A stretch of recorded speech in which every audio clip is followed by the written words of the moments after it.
I'm Daryl Lim. I'm a poet, primarily a poet, and also I think I would call myself a translator and editor, curator of books. I guess in some ways, the easy way to think about my first two books is that A Book of Changes is quite preoccupied with the past, and Anything But Human is quite preoccupied with the future. So A Book of Changes really came out of, I think, just after my sort of graduate studies in history. So I was quite interested in like the ideas of historical narrative and truth, and in some ways how you could get beyond academic sort of fact and think about how to capture moments of history in an alternative or different way, in the way they are depicted in like historical narrative. And I thought poetry was one way to do it. So a lot of the book tries to explore episodes of history, especially Singapore's history, in like unusual ways. So I mean, the poem that I read out imagines a situation in which Sang Nila, the mythical ruler of Singapore or founder of Singapore, comes back and tries to reclaim his throne, and what would happen. So I guess that's one way to summarize the Book of Changes. I would say Anything But Human was quite a radical departure, both in terms of themes but also in terms of language. I think it's a lot more, it kind of pushes language to more of an extreme. I was more interested in experimentation. I was more interested in saying the unsayable and sort of doing things, I think, in a different way. And I think the mode and the register is more oriented towards the future.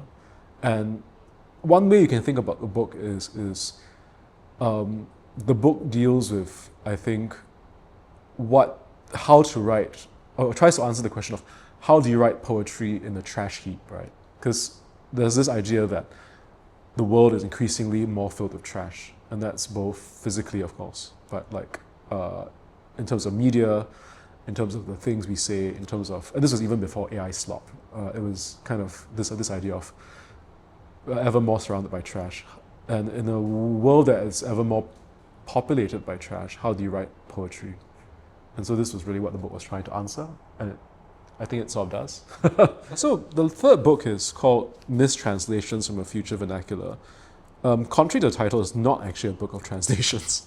But it's, I would say it takes kind of the experimental direction of Anything But Human a bit further. The idea is there's a single original poem, and then each subsequent poem of that book, of the book, so there are 47 poems, is a variation of the first poem. So in that sense, it's a translation, but really it takes it further and further in different directions. It's kind of inspired a bit by, there are these French poets of the 60s called the Oulipo school, and they were thinking of ways to, how do you take a text and vary it, like inject new meaning to it. And so they would swap out nouns for other nouns, or they would replace certain words, or they would use certain constraints. Like, say they would write without the vowel E, or they would write without a certain letter. So in a way, I thought, in some ways, as I was thinking about that, and also generative AI, I thought that in some ways, the Oulipo school presaged some of the things we think about when we think about generating text now. So I was trying to sort of think about how do you explore this space of generating new text, and what does it mean to, I think, slavishly focus on one text in a world that people keep generating like meaningless or slop text, right?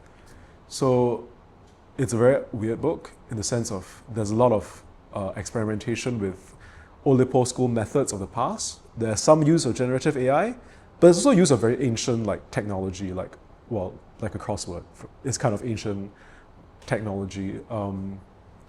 And ultimately, I just try and push this idea of a single text being varied and played with over and over again as a way of, I think grappling with this idea of how texts become more meaningless in this age of generation. And I'm trying to show the opposite, I think, that actually a single text can yield infinite meaning throughout this whole process. I think I think I'm quite a restless sort of writer. So I kind of move very quickly, but also sporadically from like types of writing to one type of writing to another. So I'm interested, I think, particularly in creative non-fiction. And I think exploring sort of the space between poetry and creative nonfiction.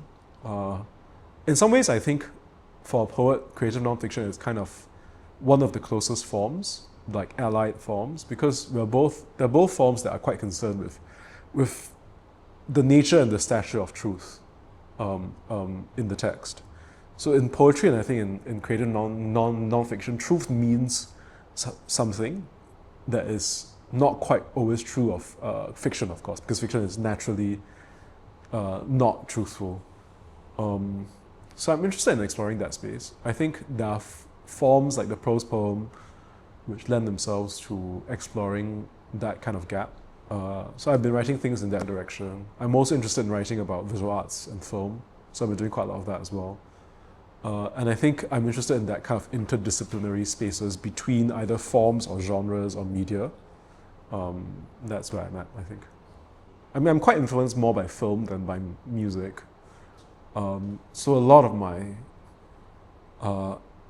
in a way, I see sort of film as another way of expressing poetry, and I'm naturally drawn to filmmakers who I think work in quite a poetic register. So I'm thinking of like Tarkovsky, of course, and folks like him. Well, Tarkovsky especially, and so I'm quite interested in thinking about the poetic image in terms of film, because to me, the film image, the image in film which cannot be reduced to a single meaning, is very much like a poetic image, which can't be reduced simply to a single meaning, right? It can't be explained away.